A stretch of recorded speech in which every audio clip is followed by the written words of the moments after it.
ఓం ఆత్మీయులారా, శ్రీమద్ భగవద్గీత 3 శ్లోకాల పర్యంతం తెలుసుకున్నాం.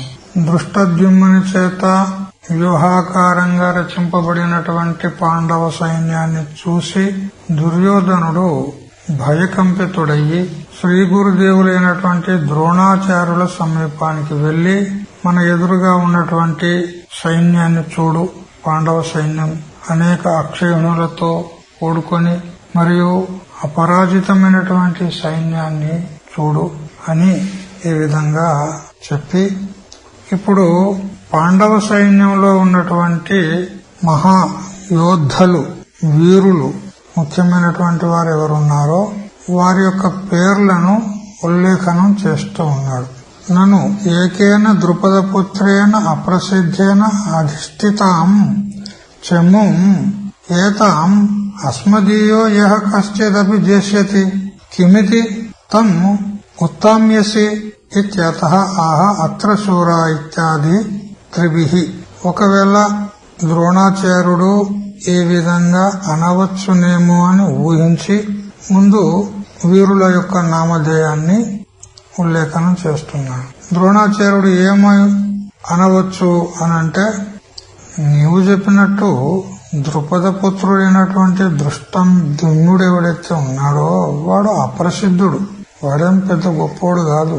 వాని చేత రచితమైనటువంటి ఆ సైన్యాన్ని కూడా మన కౌరవ సైన్యంలో ఏ ఒక్కడో ఆ సైన్యాన్ని జయించవచ్చు, ఏం పెద్ద గొప్ప కాదు అని ఒకవేళ ద్రోణాచార్యుడు అంటాడేమో అని, అట్లా కాదు, అక్కడ గొప్ప గొప్ప వీరులున్నారు అని ఆ వీరులను లెక్కిస్తూ వారి పేర్లను ఉల్లేఖనం చేస్తూ ఉన్నాడు. శ్లోకాలు 3 శ్లోకాలు, వీటిని మనము చదువుకొని అర్థం తెలుసుకుందాము. శ్లోకం చదవాలి. అత్ర శూరా మహేశ్వాస భీమార్జున సమాయుధి యుయుధానో విరాటశ్చ ద్రుపదశ్చ మహారథః దృష్టకేతుశ్చేకితానః కాశీరాజశ్చ వీర్యవాన్ పురుజిత్ కుంతిభోజశ్చ శైభ్యశ్చ నరపుంగవః యుధామన్యుశ్చ విక్రాంత ఉత్తమౌజాశ్చ వీర్యవాన్ సౌభద్రో ద్రౌపదేయాశ్చ సర్వ ఏవ మహారథాః. అత్ర అంటే ఇక్కడ, ఈ సైన్యంలో అంటాడు. శూరాహ అంటే శూరులు. ఎటువంటి వారు? మహేశ్వాసాహ అంటే గొప్ప ధనుస్సులను ధరించినటువంటి వారు. యుధి యుద్ధం నందు భీమార్జున సమాహ భీమార్జునులతో సమానులైనటువంటి వారు. ఎవరయ్యా? యుయుధాన యుయుధానుడు అంటే సాత్యకి. మరి విరాటః విరాట మహారాజు, అతడు ఎలాంటి వాడు? మహారథ మహారథుడైనటువంటి. అయితే ఈ మహారథ అనే విశేషణాన్ని విరాట్కు, ద్రుపదునికి, దృష్టకేతువుకు, ముగ్గురు కూడా అన్వయించుకోవాలి.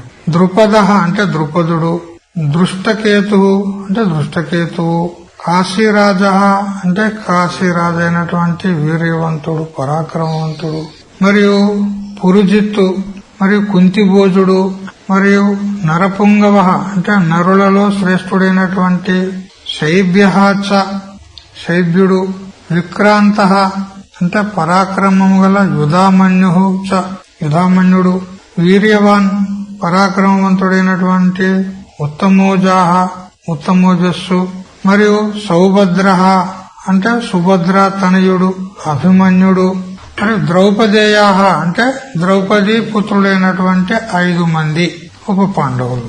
వీరందరూ కూడా ఒక్కొక్కరు భీమార్జునులతో సమానమైనటువంటి వాళ్ళు, పరాక్రమవంతులు, శూరులు, వీరులు, సామాన్యులు కాదు.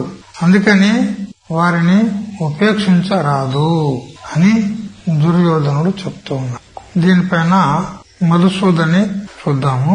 నా కేవలం అత్ర దృష్టద్యుమ్నః ఏవ శూరః ఏన ఉపేక్షణీయత స్యాత్. ఈ పాండవ సైన్యంలో ఒక్క దృష్టద్యుమ్నుడే కాదు. ఏ గురుదేవా, మనం ఉపేక్షించతగదు. ఒక్క దృష్టద్యుమ్నుడైతే ఉపేక్షించవచ్చు. ఏమే, అతడు మామూలు వాడు, అప్రసిద్ధమైనటువంటి వీరుడు, మన కౌరవ సైన్యంలో ఏ ఒక్కడైనా అతన్ని జయించవచ్చు అని ఉపేక్ష చేయవచ్చు. కానీ అట్లా కాదు సుమా. కింటూ అస్యాం చమువాం, ఈ పాండవ సైన్యంలో అన్యేపి బహవః శూరాః సంతి, వేరే అనేక మంది శూరులు ఉన్నారు. ఇది అవశ్యమేవ తజ్జయే యతనీయం ఇత్యభిప్రాయ. అందుకని అవశ్యముగా వారిని జయించుటకు మనము ప్రయత్నం చెయ్యాలి, ఉపేక్ష చేయకూడదు అని చెప్తూ ఆ శూరులనే చెప్తూ ఉన్నాడు. శూరానేవ విశినష్టి. ఆ విశిష్టమైనటువంటి శూరులు ఎవరయ్యా అంటే మహేశ్వాసాహ అనంటూ చెప్తున్నాడు. మహేశ్వాస అంటే మహా అంటే గొప్పనైన, మహాంతో అన్యైః ప్రదృశ్యాః విశ్వాసాః ధనుంసి యేషాం తే. ఇతరుల చేత నియంత్రణము చేయుటకు సమర్థులు కారు వాళ్ళు.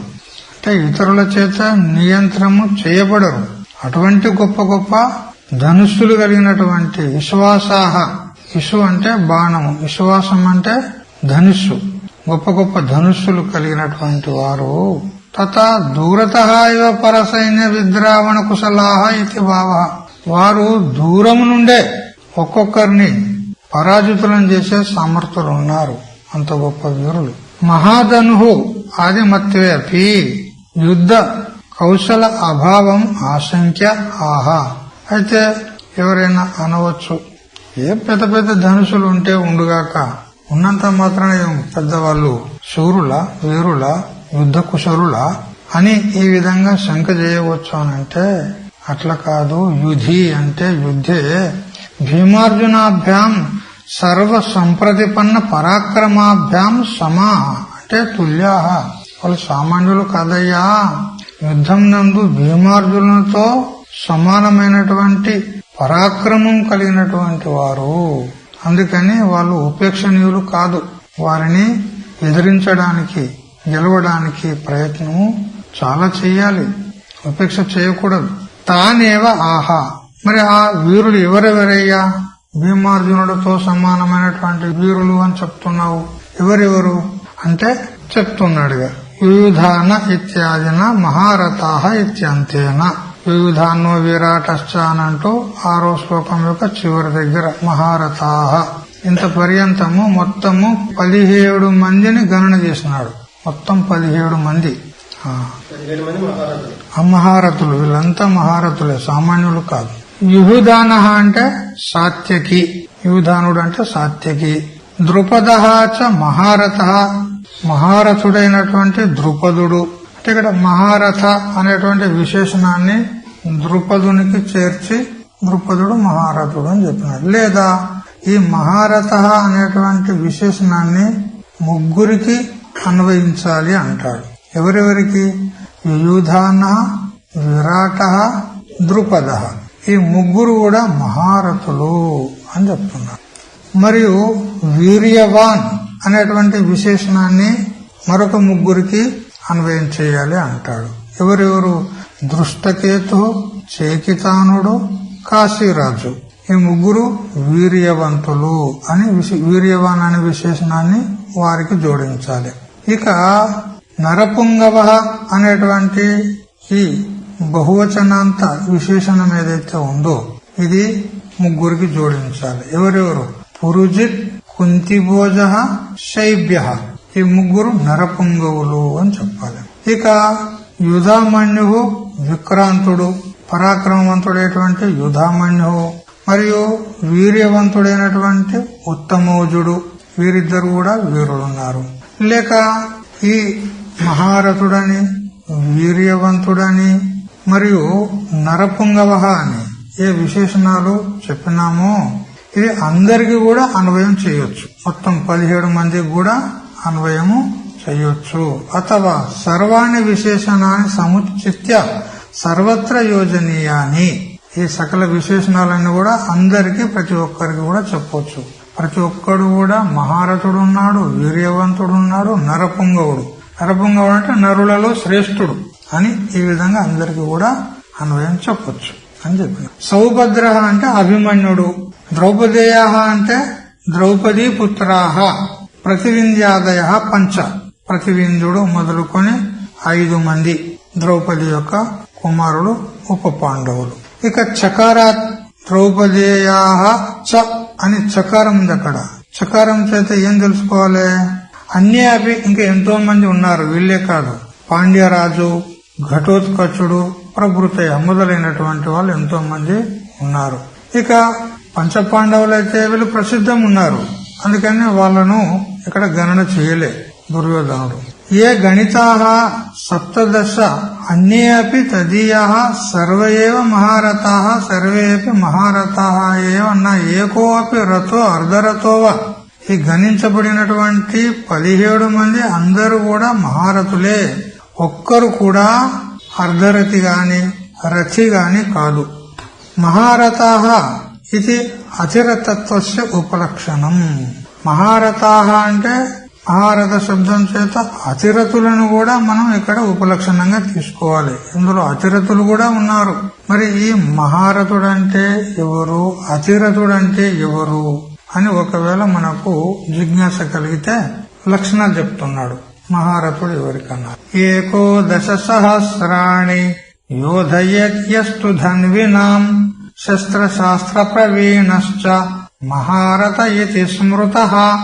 ఒక్కడే 10,000 మంది యోద్ధలను ఎవరైతే ఎదిరిస్తాడో, గెలుస్తాడో అతడు మహారథుడు అనబడతాడు.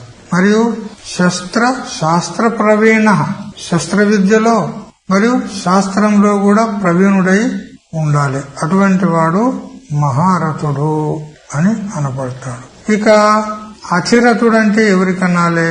అమితాన్యోధయేత్యస్తు సంప్రోక్తోతిరతస్తు సహా రథస్త్వేకేన యో యోద్ధ తన్యోనోర్ధరత స్మృతః. కేవలం 10,000 మంది ధనుర్ధారులైనటువంటి యోద్ధలను ఓడించినటువంటి వాడెవడో మహారథుడు అన్నాం కదా. 10,000 మంది కాదు, అమితాన్ లెక్కలేనంత మంది ధనుర్ధారులైనటువంటి యోద్ధల చేత యుద్ధం చేసి ఎదిరించి వారిని ఓడించేటువంటి వాడు అతిరథుడు అనబడతాడు. ఇక్కడ సంఖ్య లేదుగా, 10,000 సంఖ్య మహారథునికి, కానీ సంఖ్య లేదు ఇక్కడ. 10,000 కంటే అధికమైనటువంటి అనేక మంది ధనుర్ధారులైనటువంటి యోద్ధల చేత పోరాడేటువంటి వాడు అతిరథుడు అనబడతాడు. ఇక రథస్త్వేకేన యో యోద్ధ, 1,000 మంది ధనుర్ధారులైనటువంటి యోద్ధల చేత పోరాడేటువంటి వీరుడు రథః రథికుడు అంటాడు, రథుడు అనబడతాడు. ఇక 1000 మంది కంటే తక్కువ మంది యోధులతో పోరాడేవాడు అర్ధరథుడు అని అంటారు. మహారథుడి కంటే అతిరథుడు చాలా గొప్పవాడు. అంటే ఇక్కడ మహారథుడేం 10,000 మందితోనే పోరాడతాడు, కానీ ఈయన లెక్కలేదుగా, 10,000 మంది కంటే అధికంగా. అటువంటి వాడు అతిరథుడు, చాలా గొప్పవాడు. అయితే ఇక్కడ శ్లోకంలో మహారథుడే అని దుర్యోధనుడు ఉల్లేఖించినాడు. మహారథుడు అంటే ఉపలక్షణంగా అతిరథులను కూడా మనం గ్రహించాలి, వీళ్ళు అతిరథులు కూడా ఉన్నారు అని చెప్తున్నాడు. ఈ విధంగా 4, 5, 6 శ్లోకాలు మనము తెలుసుకున్నాము. ఇప్పుడు కించిత్ విశేషం తెలుసుకుందాం. ఇంతవరకు మనము ద్రోణాచార్యులతో దుర్యోధనుడు మాట్లాడినట్టుగా చెప్తున్నట్టుగా మనము తెలుసుకుంటూ వచ్చాము. ద్రోణుడు అంటే నిష్పక్షపాతి, భేదరహితుడు. అతని యొక్క ఉత్పత్త్యార్థం ఈ విధంగా ఉంది. ద్రోణ అంటే ద్రు శీఘ్రగతౌ అనే ధాతువు చేత ద్రోణ శబ్దము ఏర్పడింది. ద్రు అనే ధాతువు శీఘ్రగతి అనే అర్థంలో వాడబడుతుంది. అంటే ద్రవతి, గచ్చతి, వ్యవహార కాలే అపి జ్ఞాన స్వరూపాత్మకే లక్ష్యే స్థితిం ప్రాప్నోతి ఇది ద్రోణ. అతడు వ్యవహార కాలంలో కూడా లక్ష్యభూతమైనటువంటి స్వరూపం ఏదైతే ఉందో దాని అందే స్థితిని కలిగి ఉంటాడు. అందుకని అతడు ద్రోణుడు. ఎందుకనంటే ఇప్పుడు ఇక్కడ యుద్ధము భయంకరమైనటువంటి శబ్దాల చేత కోలాహలం జరుగుతుంది. ఇక్కడ యుద్ధ క్షేత్రంలో ఈ యుద్ధం అనేటువంటి వ్యవహారాన్ని చేయడానికి ద్రోణుడు వచ్చి ఉన్నాడు. అయినా గాని అంతటి కోలాహలంలో మరి దుర్యోధనుడు వచ్చి అతన్ని అనేకమైనటువంటి గుహ్యమైనటువంటి భాషణం చేత అతన్ని ఎత్తిపొడిచినా కూడా అతడు గంభీరంగా తన స్వరూప స్థితిలో ఉన్నాడు. ఒక్క మారుమాట కూడా పలకలేదు. అందుకని ద్రోణుడు అంటే వ్యవహార కాలంలో కూడా తన స్వరూపాత్మ అయినటువంటి లక్ష్యం నందు స్థితి కలిగి ఉంటాడు. అంటే తన స్వరూపం నుండి చ్యుతిని పొందడు, స్వరూపం నుండి విచలితుడు కాదు, స్వరూప స్థితిలో ఉంటాడు. అందుకని అతనికి ద్రోణుడు అని చెప్పాలి. ఇక ద్రుపద పుత్రేణ అని దుర్యోధనుడు అన్నాడు కదా. ద్రుపదుడు అంటే కూడా ఇక్కడ ద్రు శబ్దము అంటే ద్రుధాతువు మరి పదధాతువు రెండు ధాతువులతో ఈ శబ్దం ఏర్పడింది. ద్రుపద. ధ్రు అనే దానికి మనం ఇప్పుడు చెప్పుకున్నాం శీఘ్రగతి, ధ్రు శీఘ్రగతి. ఇక పదధాతువుకు పద్యతే స్వలక్ష్యం ప్రాప్యతే ఇది ద్రుపద. ద్రుపదుడు అంటే తన స్వలక్ష్యమైనటువంటి ఏదైతే స్వరూపం ఉన్నదో దాన్ని పొందేవాడు ద్రుపదుడు అంటాడు. ఇక్కడ ఇది ఆధ్యాత్మిక రీత్యా ఈ శబ్దాలకు వ్యుత్పత్తి చెప్పడం జరిగింది. ఇక అత్రశూర మహేశ్వాస అని మనం ఇప్పుడు చదువుకున్నటువంటి శ్లోకాలకు ఈ విధంగా ఆధ్యాత్మిక అర్థము మరియు వేదవ్యాస భగవానులు ఈ అర్జున విషాద యోగం అనేది అధికారిని నిరూపించుటకై పరోక్ష భాషలో ఈ మొదటి అధ్యాయాన్ని రాస్తున్నాడు. సాక్షాత్తుగా అధికారి అని చెప్పకుండా అధికారి లక్షణాలను చెప్తున్నాడు. ఇక్కడ అధికారి అయితే అర్జునుడు ఉన్నాడు, ముఖ్యాధికారి. అయితే అధికారి అనేటువంటి శబ్దానికి అర్థం ఏంటంటే వివేకము, వైరాగ్యము, షట్ సంపత్తి, ముముక్షుత్వం అనేటువంటి 4 సాధనాలు కలవాడు అధికారి. ఆ అధికారి నిరూపణ ఈ ప్రథమాధ్యాయంలో చేశాడు. అది ఇప్పుడు మనం చదువుకున్నటువంటి 3 శ్లోకాలలోనే చెప్పినాడు. చూద్దాం. అత్ర అన్నాడు. ఇక్కడ అత్ర శూర మహేశ్వాస అన్నాడు కదా. అత్ర అంటే ఇక్కడ అని ఈ కథా దృష్టితోని అర్థం. ఇక్కడ అంటే ఈ యుద్ధ భూమిలో అని అర్థం. ఇక్కడ ఆధ్యాత్మిక అర్థం ఏంటంటే అత్ర, అ ప్లస్ త్ర, అత్ర. అహ, ఆకు విసర్గ, అకారానికి విసర్గ పెట్టాలి. అహ అంటే విష్ణువు, తేన అంటే ఆ విష్ణువు చేత, త్రాయతే అంటే రక్షింపబడుతున్నది. ఇది అత్ర. ఏది? పాండవ సైన్యం అని చెప్పినట్లయింది. ఆ పాండవ సైన్యంలో శూరాహ, శూరులున్నారు, ఒక్కొక్కరు సామాన్యులు కాదు.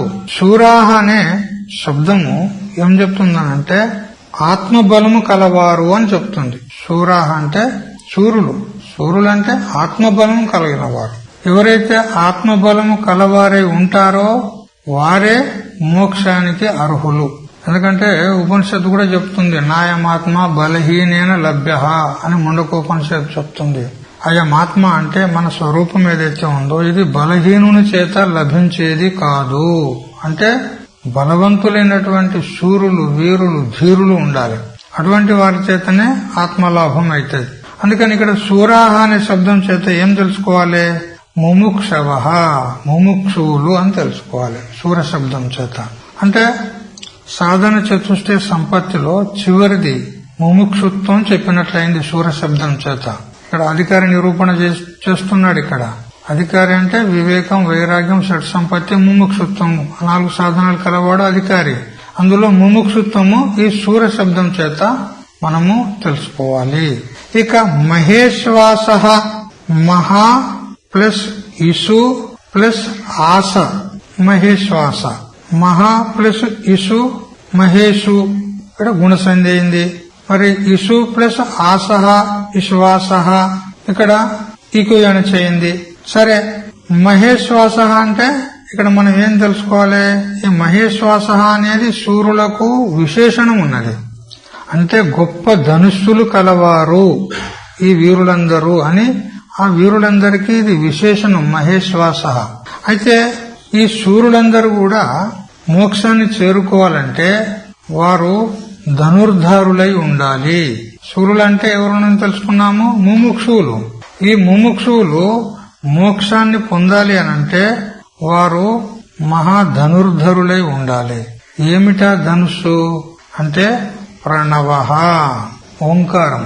ప్రణవాన్ని ఆశ్రయించాలి, ఓంకారాన్ని ఆశ్రయించాలి. ఆ ప్రణవాన్ని ఆశ్రయించినట్లయితే వారి యొక్క లక్ష్యమైనటువంటి ఆత్మను తెలుసుకోగలుగుతారు. అప్పుడు ముక్తులను పడతారు. ప్రణవో ధనుశరో హ్యాత్మ బ్రహ్మతల్లక్ష్యముచ్యతే అని అంటూ ముండకోపనిషత్తు చెప్తుంది. ప్రణవో ధనుః, ప్రణవం అంటే ఓంకారమే ధనుస్సు. ఆ ఓంకార రూప ధనుస్సును ఆశ్రయించి ఈ ముముక్షువులు అనేటువంటి శూరులు సాధన చేసినట్లయితే మరి ఆ ఓంకారం అనేటువంటి ధనుస్సుకు శరము, బాణమేది? ఆత్మ. ఆ ఆత్మను ఓంకారం అనేటువంటి ధనుస్సుకు సంధించి లక్ష్యమైనటువంటి బ్రహ్మమును భేదించాలి అన్నాడు ఇక్కడ. కాబట్టి ఈ ముముక్షులైనటువంటి శూరులు ప్రణవాన్ని ఆశ్రయించాలి. అప్పుడే వారి యొక్క లక్ష్యాన్ని చేరుకుంటారు. ఇక భీమః అన్నాడు ఇక్కడ. భీముడంటే నిర్భయుడు. భీముడంటే పరాక్రమవంతుడు, నిర్భయ స్థితి కలిగినటువంటి వాడు. ఆ నిర్భయ స్థితి ఎప్పుడు కలుగుతుంది ముముక్షువుకు అంటే సమాహిత చిత్తము గలవాడైతే ఆ నిర్భయ స్థితి కలుగుతుంది.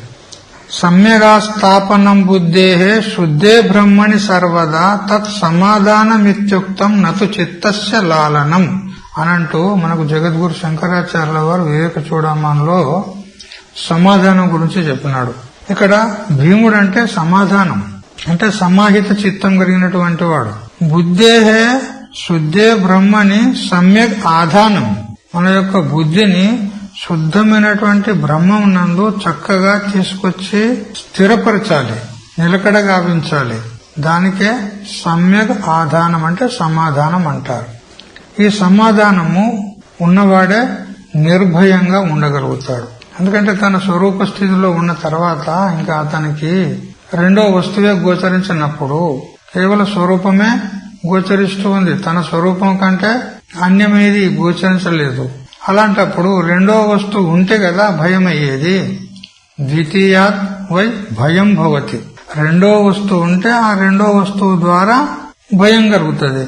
కానీ ఎప్పుడైతే ఏకమేవా ద్వితీయం అని చెప్పబడినటువంటి తన స్వరూపంలో స్థిరమై ఉన్నాడో, రెండో వస్తువే అతనికి గోచరించడం లేదో, సమాహిత చిత్తం గలవాడై ఉన్నాడో, అప్పుడు ఇక అతనికి భయం ఎందుకు ఉంటుంది? భీముడు అంటే భయరహితుడు అని అర్థం. కాబట్టి ఇక్కడ భీమ శబ్దం చేత సమాధానము అనేటువంటి లక్షణం మనము షట్ సంపత్తిలో చెప్పుకుంటాం. ఈ సమాధానాన్ని శమము, దమము, ఉపరతి, తితిక్ష, శ్రద్ధ, సమాధానం, ఈ ఆరుట్లో సమాధానం భీమ శబ్దం చేత తెలుసుకోవాలి. ఇక శ్రద్ధ అనేది అర్జున శబ్దం చేత తెలుసుకోవాలి. అర్జున అంటే శ్రద్ధ. అర్జునుడు అంటే అర్జయతి పుణ్యమాత్రం ఏవ అంతఃకరణ శుద్ధ్యర్థం ఏన సహ అర్జున. అర్జున అంటే అర్జయతి అంటే సంపాదిస్తాడు. ఏంటిది? పుణ్యమాత్రమేవ, పుణ్యమును సంపాదిస్తాడు. ఎందుకోసం సంపాదిస్తాడు అంటే అంతఃకరణ శుద్ధ్యర్థం, అంతఃకరణం శుద్ధి అగుట కోసము అతడు పుణ్యాన్ని సంపాదిస్తాడు. కాబట్టి అతడు అర్జునుడు. అయితే ఈ అంతఃకరణ శుద్ధి కలిగిన తర్వాత అప్పుడు గురు శాస్త్రాలయందు శ్రద్ధ కలుగుతుంది. అంతఃకరణ శుద్ధి లేని వానికి గురు శాస్త్రాలయందు శ్రద్ధ ఉండదు. అందుకని అర్జున శబ్దం చేత శ్రద్ధ అని తీసుకోవాలి. సమాధి షట్ సంపత్తిలో సమాధానం భీముడు, శ్రద్ధ అనేది అర్జునుడు. ఇక ముముక్షుత్వం చెప్పుకున్నాం. తర్వాత ఇప్పుడు మొదటిది వివేకం చెప్తున్నాడు. అంటే ఇక్కడ క్రమంగా లేదు, ఎందుకంటే వాళ్ళ పేర్లు ఎట్లా తీసుకున్నాడో అట్లా చెప్తున్నాడు. యుయుధానః, యుయుధానుడు అంటే అతిశయేన యుధ్యతే ఇది యుయుధానః, విశేషంగా యుద్ధం చేస్తాడు. ఎట్లా? శత్రునాం బలాబల వివేచన క్షమత, శత్రువుల యొక్క బలాబల వివేకమును చేసి వాడు ఎంతటి బలవంతుడు, వాని సామర్థ్యం ఏంది, వాని ఏ విధంగా గెలవాలి, ఏ ఉపాయం చేత గెలవాలి అనేటువంటి వివేకం ఉంది అతనిలో. యూధానుడు అంటే యూధానుడు అనేటువంటి శబ్దం చేత మనం ఇక్కడ సాధన చతుర్థ సంపత్తిలో నిత్యానిత్య వివేకము మొట్టమొదటి సాధన అని తెలుసుకోవాలి. యూధానుడు అంటే. ఇక విరాట్, విరాట్ శబ్దం చేత ఏం తెలుసుకోవాలి అంటే అపర వైరాగ్యం తెలుసుకోవాలి. వైరాగ్యంలో 2 ప్రకారాలు, పరావైరాగ్యము, అపర వైరాగ్యం.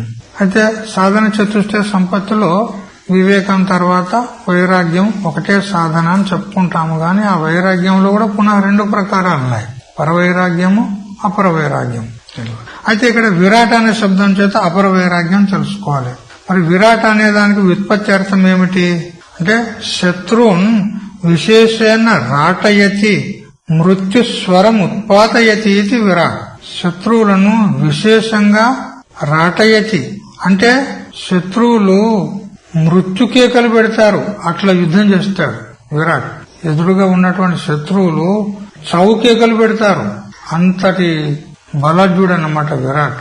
అతడు అపర వైరాగ్యానికి నిదర్శనం. ఇక్కడ దేవతలు కూడా భయకంపితులైతారు. ఎవరైతే వైరాగ్య సంపన్నులు ఉంటారో వాళ్ళని చూసి దేవతలు కూడా భయపడతారు. ఎందుకంటే దేవతలేమో విషయపు భోగాలను అనుభవించేటువంటి వాళ్ళు, ఈయనైతే విరక్తుడు ఉన్నాడు. మరి ఇటువంటి వాణ్ణి చూసి దేవతలు కూడా భయపడతారు. విరాట్ అనే శబ్దం చేత అపర వైరాగ్యము చెప్పుకున్నాం. తర్వాత ద్రుపద అనే శబ్దం చేత పరవైరాగ్యం తెలుసుకుందాం. ఏ విధంగా మొదలు ఉత్పత్తి అర్థం చూద్దాము. ద్రుపద చూడు, ఇక్కడ ద్రుహు అంటే ద్రుమః. ఇంతకు పూర్వము ద్రుపద శబ్దానికి వేరే ఉత్పత్తి అర్థం తెలుసుకున్నాం. ధ్రు అంటే శీఘ్రగత్య పద్యతే స్వలక్ష్యం ప్రాప్యతే ఇది ద్రుపద.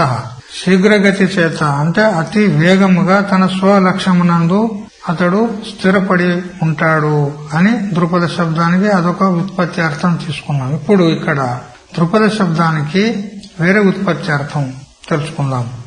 ద్రుహు అంటే ద్రుమః. ద్రుమః అంటే వృక్ష. ద్రు అనే అక్షరం చేత ద్రుమం వృక్షము అని అర్థం. మరి పదః, పదం అంటే చిహ్నం. పదం అంటే చిహ్నం. ధ్వజే యస్య సహ ద్రుపద అంటే ఎవరి యొక్క రథం పైన ఉన్నటువంటి ధ్వజము, ఆ ధ్వజమునకు వృక్షం యొక్క చిహ్నము ఎవరికైతే ఉందో అతడు ద్రుపదుడు. ద్రుహు అంటే ద్రుమః అంటే వృక్ష, పదం అంటే చిహ్నం, ధ్వజే యస్య సహ ద్రుపద ఎవరి యొక్క ధ్వజం నందు జెండా యందు వృక్షం యొక్క చిహ్నం ఉన్నదో అతడు ద్రుపదుడు. ఇతడు పరవైరాగ్యం. అయితే ఇక్కడ రథం అంటే ఏమిటి అంటే మన శరీరమే రథం. ఆత్మానం రథనం విద్ధి శరీరం రథమేవతు బుద్ధింతు సారథం విద్ధి మనః ప్రగ్రహమేవచ అని మనం కఠోపనిషత్తులో చదువుకుంటాం. ఈ శరీరం అనేదే ఒక రథం. ఈ శరీర రూప రథమునకు ధ్వజము అంటే జెండా ఏమి అంటే జీవనం, ప్రాణధారణం. ఈ శరీర రూప రథానికి జెండా ఏది అంటే జీవనము. అంతే కదా, జీవనం ఉంటేనే ఈ శరీరము వ్యవహారాలు చేస్తుంది. జీవనమే లేకపోతే, జీవనం అంటే ప్రాణధారణం, ఆ ప్రాణాన్ని ధరించకపోతే ఈ శరీరం ఏదైతే ఉందో ఇది శరీరం కాదు, శవమైన చెప్పబడుతుంది. కాబట్టి జీవనం ఉన్నది కాబట్టి ఆ జీవనమే ఈ శరీర రూప రథానికి ధ్వజము. ఇక ఈ జీవన రూప ధ్వజమునందు అంకితమై ఉన్నటువంటిది వృక్షం. ఏమి సంసార రూప వృక్షం. ఊర్ధ్వమూలమధ శాఖ అని చెప్పుకుంటాం కదా. కాబట్టి శరీర రూప రథము, ఆ రథం నందు జీవనం అనేటువంటి ధ్వజము, ఆ జీవన రూప ధ్వజం నందు అంకితమై ఉన్నటువంటిది చిహ్నము ఏది సంసార రూప వృక్షం. ఈ విధంగా రూపకల్పన చేసి ఈ ఊర్ధ్వమూలమధ శాఖ ఈ అశ్వత్థ వృక్షము ఎట్లున్నదంటే అంటే ఈ సంసార రూప వృక్షం ఎట్లున్నదంటే మూలం పైకి ఉంది, శాఖలు కిందికున్నాయి. ఈ శరీర రూప రథము, ధ్వజ రూప జీవనము, సంసార రూప వృక్షము వీటన్నిటికీ విలక్షణంగా ఒకడు ఉన్నాడు రథంలో. ఎవడు? రచికుడు. రథంలో కూర్చున్నవాడు ఉంటాడా లేదా? రచికుడు. అతడు ఎలా ఉన్నాడు?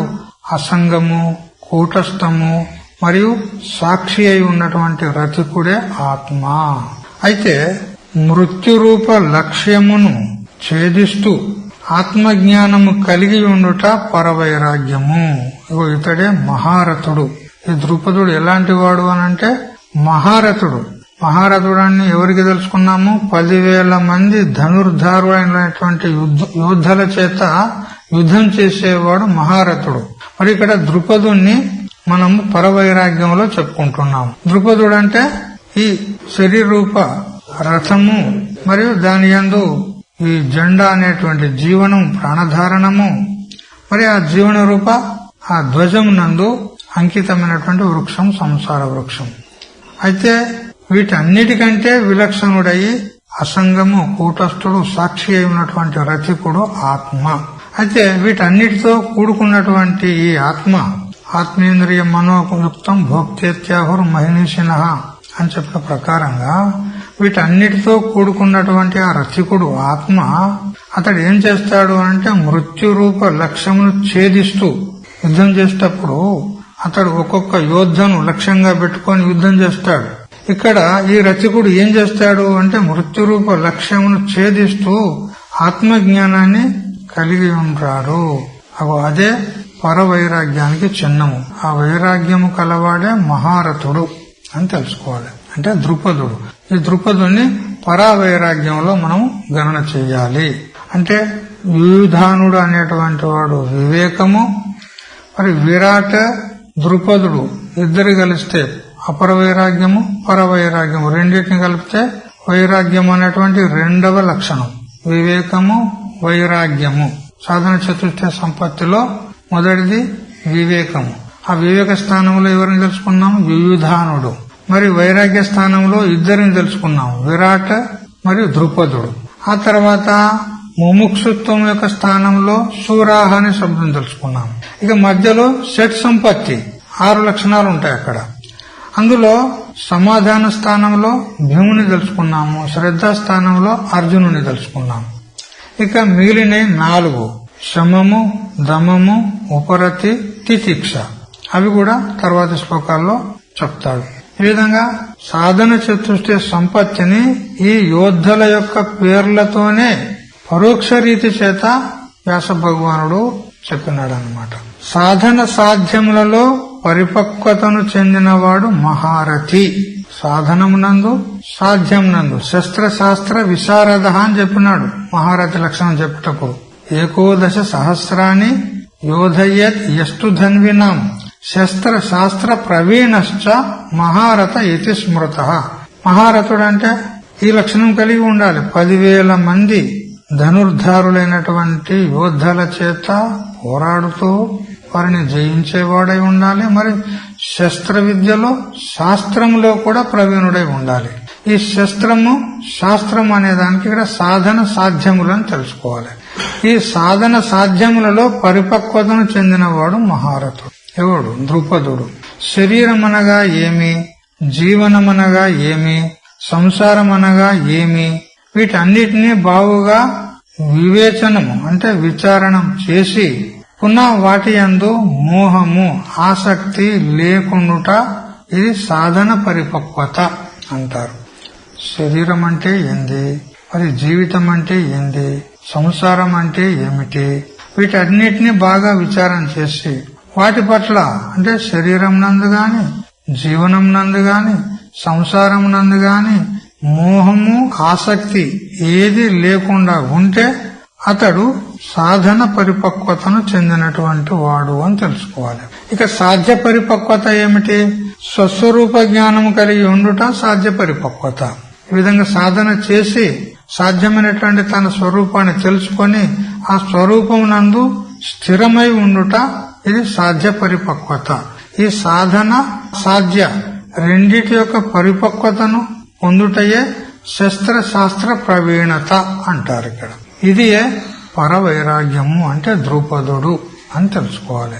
ఈ ప్రకారంగా శూరాహ అనే శబ్దం చేత ముముక్షుత్వం తెలుసుకున్నాము, యుయుధ అనే శబ్దం చేత వివేకం తెలుసుకున్నాము, విరాట శబ్దం చేత ద్రుపద శబ్దం చేత అపర మరియు పర 2 వైరాగ్యాలు తెలుసుకున్నాము. భీమ శబ్దం చేత సమాధానం తెలుసుకున్నాము, అర్జున శబ్దం చేత శ్రద్ధ. ఇవి ఉపలక్షణంగా షట్ సంపత్తిని పూర్తిగా ఇక్కడ గ్రహించాలి. అవి కూడా చెప్తాడు ముందు. ఉపలక్షణంగా షట్ సంపత్తి అంటే ఈ ఒక్క శ్లోకంలోనే మొత్తం సాధన చతుర్థ సంపత్తి చెప్పినట్లయింది. అత్ర శూర మహేశ్వాస భీమార్జున సమాయుధి యుయుధానో విరాటశ్చ ద్రుపదశ్చ మహారథ అన్నాడు. ఇంకా అనేక మంది వీరులు ఉన్నారు, వాళ్ళను కూడా వేరే వేరే స్థానాల్లో కూర్చుండబెట్టి చెప్తాడు. ఈ ప్రకారంగా ఈ 4వ శ్లోకమును మనము వ్యాఖ్యానం చేసుకున్నాం. తర్వాత ఇదే శ్లోకంలో మహేశ్వాస అనే శబ్దం చేత అంటే గొప్ప ధనుస్సులు కలవారు అన్నాం. గొప్ప ధనుస్సులు కలవారు అని చెప్పడంలో ఇక్కడ రహస్యం ఏంటంటే, ఇప్పుడు మనం చెప్పుకున్నటువంటి వీరులందరూ కూడా భౌతిక శక్తితో పాటు అలౌకికమైనటువంటి ఆధ్యాత్మికమైనటువంటి ఉపాసన సాధ్యమైనటువంటి శక్తులు కలవారు. వీళ్ళంతా భౌతిక శక్తి ఉంది, ఆధ్యాత్మిక శక్తి ఉంది, మరి ఉపాసనా శక్తి కూడా ఉంది వీరందరిలో. ఎందుకనంటే వీరందరూ కూడా ఎటువంటి వారంటే యుద్ధం లోపల బాణాలను ప్రయోగించేటప్పుడు వారి యొక్క సంకల్ప శక్తితో మంత్రశక్తితో ఒక్క బాణాన్ని 100 బాణాలు అయ్యేట్లాగా సంకల్పం చేస్తారు. ఒకటే బాణం సంధించి వదులుతారు, కానీ అది వదలబడిన తర్వాత ఆ ఒక్క బాణమే 100 బాణాలు అవుతాయి.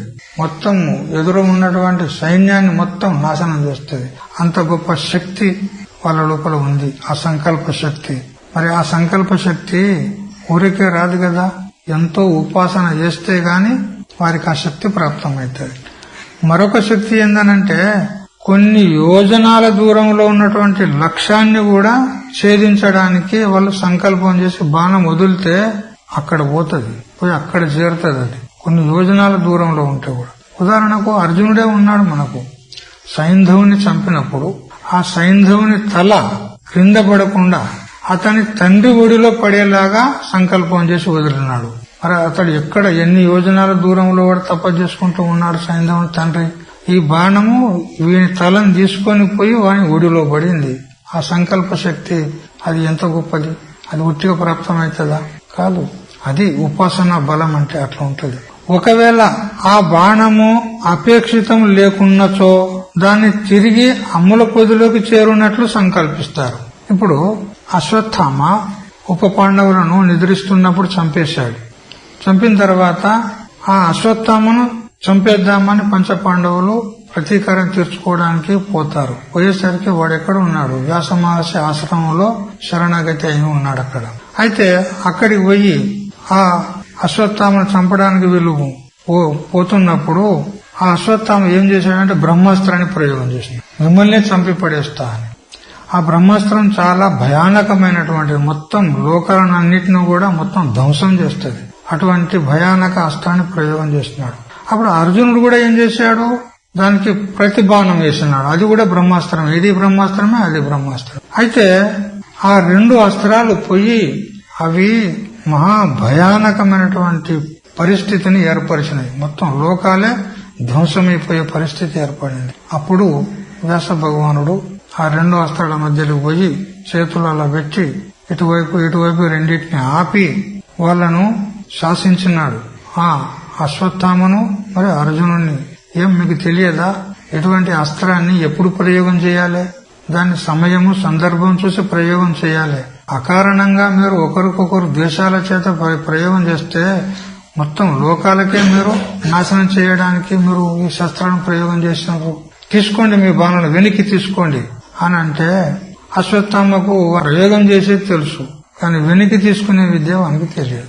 కానీ అర్జునుడు ఆ విద్య తెలుసు కాబట్టి దాన్ని వెనక్కి తీసుకోగలిగినాడు. ఇది ఉపాసన శక్తి అంటే ఒకవేళ ఆ శస్త్రం యొక్క అపేక్ష లేదనుకో, అప్పుడు వదిలబడినటువంటి శస్త్రాన్ని కూడా మళ్ళా తన అమ్ముల పొదిలోకి వచ్చేట్లాగా దాన్ని ఆ మంత్రశక్తి చేత మళ్ళీ దాన్ని తిప్పుకొస్తాడు. ఆ శక్తి అలౌకిక శక్తి. అందరి దగ్గర ఉండదు. అది కేవలం తపస్విలు, ఉపాసకులైనటువంటి వారి దగ్గరనే ఉంటుంది. కాబట్టి ఇక్కడ ఈ పాండవ సైన్యంలో ఇప్పుడు మనం చెప్పుకున్నటువంటి 17 మంది ఏ యోధాన యోధులు ఉన్నారో వాళ్ళందరూ కూడా ఎటువంటి అలౌకికమైన ఆధ్యాత్మికమైనటువంటి ఉపాసనా శక్తి గలవారే. అందుకని వాళ్ళందరూ కూడా మహేశ్వాసులు అని. మహా అంటే గొప్ప గొప్ప ధనుర్ధారులు అంటే దాని తాత్పర్యం ఏంది? బాణాలను వాళ్ళు ఏ విధంగానైనా సంకల్పం చేసి వదిలేటువంటి సమర్థులు అన్నమాట. ఈ శక్తులను సంపాదించవలనన్న దైవానుగ్రహం కావాలి. అందుకని ఈ శక్తులను సంపాదించాలంటే ఈశ్వరుని యొక్క అనుగ్రహం ఉండాలి. అందుకోసమే ఏం చేయాలి? ఈశ్వరానుగ్రహం కోసము అంటే ఉపాసన చెయ్యాలి. ముముక్షువుకు, సాధకునికి తప్పనిసరిగా ఉపాసన అవసరం. ఉపాసన లేకుండా అతడు తనలోని శత్రువులు ఎవరైతే ఉన్నారో దుర్యోధనాదుల వలె కామం, క్రోధం, లోభం, మోహం ఇవన్నీ ఏదైతే ఆసురీ సంపత్తి ఉన్నదో వాటిని ఎదిరించి వాటిని నాశనం చేసే సామర్థ్యం కావాలి అని అంటే ముముక్షువుకు ఉపాసనా బలం ఉండాలి. ఉపాసనా బలం ఉన్నట్లయితే తనలోని శత్రువులను జయించి మరియు ఆధ్యాత్మిక మార్గాన్ని సులభం చేసుకుని తన లక్ష్యాన్ని చేరుకుంటాడు. అందుకని సాధకులైనటువంటి వారికి ఉపాసన చాలా అవసరము. అట్లే శూరాహ అంటే ముముక్షుహ అని తెలుసుకున్నాం. మోక్షేచ్ఛ కలిగినటువంటి వాడు ముముక్షువు, వానికి తప్పకుండా ఉపాసన అవసరము. నిష్కామ కర్మలు, నిష్కామ ఉపాసనలు చేసినట్లయితే అతనికి ఈశ్వరుని యొక్క అనుగ్రహం కలుగుతుంది. ఈశ్వర అనుగ్రహం చేత సాధన చతుర్థ సంపత్తి ప్రాప్తమైతే అతడు మోక్ష సామ్రాజ్యాన్ని అధిష్ఠించుటకు శక్తి సామర్థ్యములు కలవాడవుతాడు. అంటే మోక్షానికి అర్హుడవుతాడు. మనం చదువుకున్నటువంటి 4వ శ్లోకం, 5వ శ్లోకం, 6వ శ్లోకం వీటన్నిటిలో 17 మందిని చెప్పినాడు కదా. అందులో ఆ 17 మంది ఎవరెవరు అంటే యుధానుడు ఒకడు, సాత్యకి, విరాట్ 2, ద్రుపదుడు 3, దృష్టకేతు 4, చేకితానుడు 5, కాశీరాజు 6, పురిజిత్తు 7, కుంతిభోజుడు 8, శైబ్యుడు 9, యుధామన్యు 10, ఉత్తమోజ 11, సౌభద్ర అంటే అభిమన్యుడు 12 అయినరా. ద్రౌపది యొక్క 5 మంది కుమారులు, మొత్తం 17 మంది వీరులను ఇక్కడ లెక్కించినాడన్నమాట. అయితే ద్రౌపది యొక్క 5 మంది కుమారులు ఎవరెవరు? వారి పేర్లు తెలుసుకుందాం. యుధిష్ఠుని ద్వారా ద్రౌపది యందు కలిగినటువంటి వాడు ప్రతివింధ్యుడు. యుధిష్ఠుడు అంటే ధర్మరాజు. ధర్మరాజుకు ద్రౌపది ద్వారా కలిగినటువంటి వాడు ప్రతివింధ్యుడు అనబడతాడు. ఇక భీముని ద్వారా ద్రౌపది యందు కలిగిన సంతానము సుతసోముడు అనబడతాడు. ఇక అర్జునుని ద్వారా ద్రౌపది యందు కలిగినటువంటి సంతానము శృతకర్మ అనబడతాడు. మరి నకులునిచ్చే ద్రౌపదికి కలిగిన సంతానము శతానీకుడు. ఇక సహదేవుని ద్వారా ద్రౌపది యందు కలిగిన సంతానము శృతసేనుడు. ఈ విధంగా ద్రౌపదేయాహ అంటే ద్రౌపది యొక్క సంతానము 5 మంది. వీళ్ళందరినీ కలిపితే మొత్తము 17 మంది వీరులను ఈ దుర్యోధనుడు లెక్కించి ద్రోణాచార్యునికి చెప్పినాడన్నమాట. అయితే మనం మొదటి శ్లోకంలోనే సాధారణంగా సాధన చతుర్థ సంపత్తిని మొత్తం అన్వయం చేసుకున్నాం. సమాధి షట్క సంపత్తిలో శ్రద్ధా స్థానంలో అర్జునుడిని, సమాధాన స్థానంలో భీముని చెప్పుకొని ఉపలక్షణంగా మిగతా సాధనాలు కూడా మనం గ్రహించాలి అని మొత్తం సాధన చతుర్థ సంపత్తిని గ్రహించినాము. అయితే పృథక్గా కూడా శమము, దమము, ఉపరతి, తితిక్ష అవి కూడా చెప్తాడు.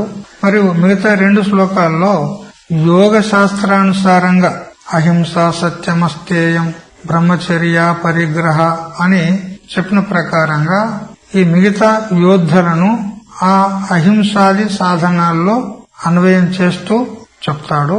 అది రేపు తెలుసుకుందాం. హరి ఓం తత్సత్. ఓం సహనావతు సహనౌ భునక్తు సహ వీర్యం కరవావహై తేజస్వినావధీతమస్తు మా విద్విషావహై. ఓం శాంతి శాంతి శాంతి.